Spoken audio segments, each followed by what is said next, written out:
Well, welcome to Tuesday Update. Today is Tuesday, July 21st. Well, we had another good weekend this past weekend. We had 320 people attend both our 5 p.m. Saturday and 10 a.m. on Sunday, a total of 320. We did use the overflow in the parish center for the 10 o'clock Mass. And so we bring communion down to those people, and so that works out pretty well. So it was a good weekend. Again, the 320 is about 20% of what we would have had a year ago. So people are slow to come back, and that's all right. It has to be at a time you feel safe. We are trying to make things here as safe as we can. Certainly if you're vulnerable health, you stay home because we need you, and we want you to be healthy. So don't take a chance if you're vulnerable. COVID-19 hasn't stopped God's graces from touching our parish. Just this past weekend, of course, we had the 2 Masses. We had 6 baptisms on Sunday. And then we had, this coming Friday, we're going to have another First Communion class. So I think I mentioned to you, we're breaking it up into 3 different First Communion Masses so that we can safely spread everyone out. So we got another one of those coming up, another 32 kids.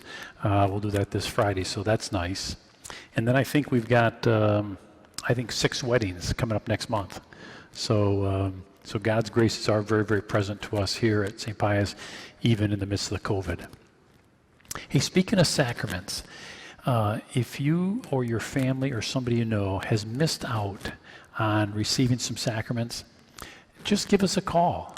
I think it's wonderful. It doesn't matter why you didn't do it or why you didn't get around to it in the past. The point is where you're going, what you're trying to accomplish in the future. So if you're behind on sacraments, either kids or yourself or a friend, let us know, and we'll figure out something, okay? This upcoming weekend, remember we have a thing called Peter's Pence. That's a second collection we normally would do that gives the Holy Father, Pope Francis, funds to be able to do charitable works throughout the world to address some of the suffering in the world. So we'll have that second collection this weekend, but as you know, we don't physically take up a collection. We leave baskets at the exits for people on their way out. And if you do want to contribute to that Peter's Pence, just throw it right in that same, there'll just be one basket there, but just throw it in the same basket you would your normal offertory, and we'll separate it out later. But there'll just be one basket there. We'll put all the normal offertory and the Peter's Pence in.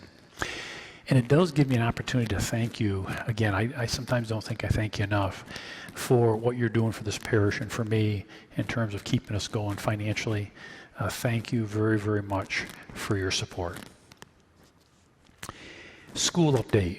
I think I mentioned to you we were in the process of trying to find a new principal. And so this past week, we've just hired, many of you know Danielle Cox. She's a parishioner here. And Danielle was a teacher for several years here at our school. Then she became assistant principal of St. Pius.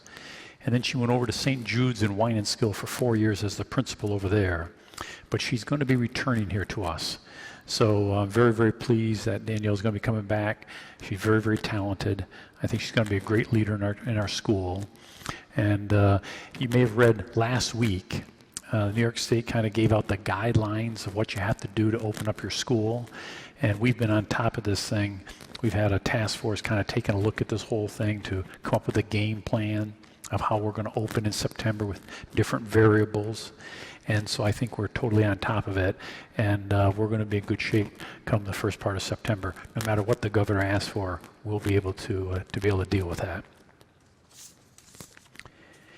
Thank you very much for filling out the contact tracing forms. That's a big help to us. It's another one of those steps of trying to keep all of us safe here at St. Pius. Remember, you can go to the website and you can print those off the website. You just go right to our opening page of our website. You click on that. There's the form. Make out a bunch of copies. Every time you come to Mass, we ask you to fill out one of those. If you could do us a favor, bring the whole sheet. Don't tear off the bottom section, because what we do is we digitally keep track of this.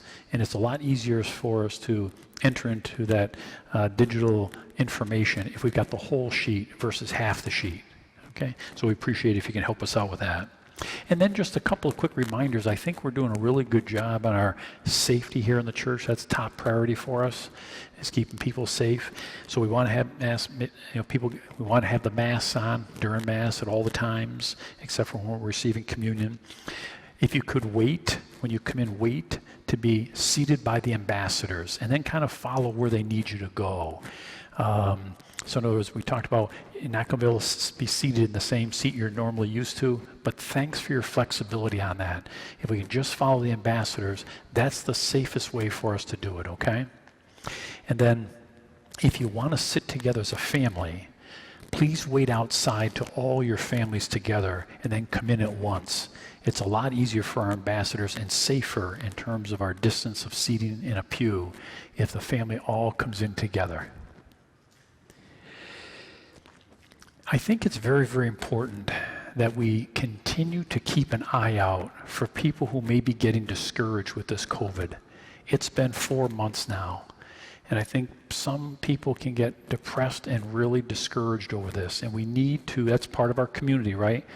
That's part of that saying the prayer at noon, stopping to say the prayer at noon. We're a family, we're a community, and we got to look out for one another. If we know someone is discouraged or depressed, let's reach out to them, huh? Let's pick up that phone, let's text, email, maybe even write a letter, tell them why they're special to us. That can make all the difference in the world. So let's make sure we keep an eye out for people that are kind of hurting, and we just need to remind ourselves, God is with us, right? Even though it's dark times, God walks with us in the light times, the good times, and the dark times or the challenging times. He's right with us. We're going to come out of this thing probably stronger than we started. But let's just make sure people who are kind of hurting hear from us. That's real important, I think. And then for ourselves, remember the last few weeks we've been talking about we got to keep our faith strong, right? We've got to keep water in the seed, and we got to take care of the weeds.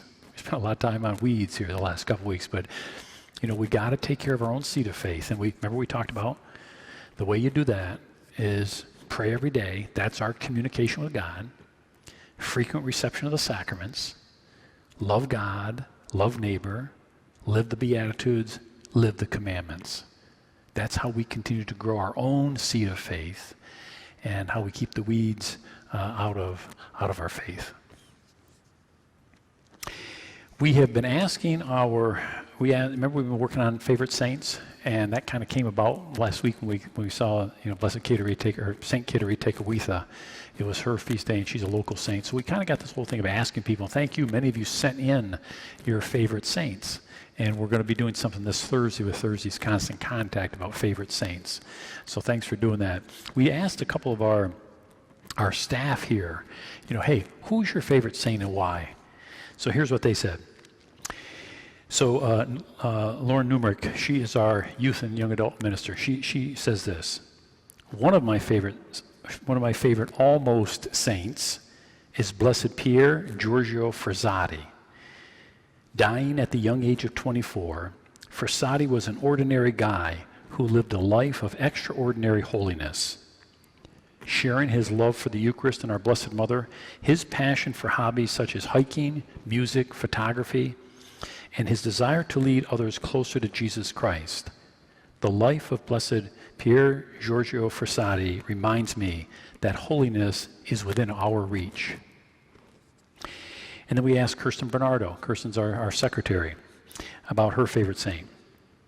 She says, one of my favorite saints is St. Teresa of Calcutta. She truly changed my life.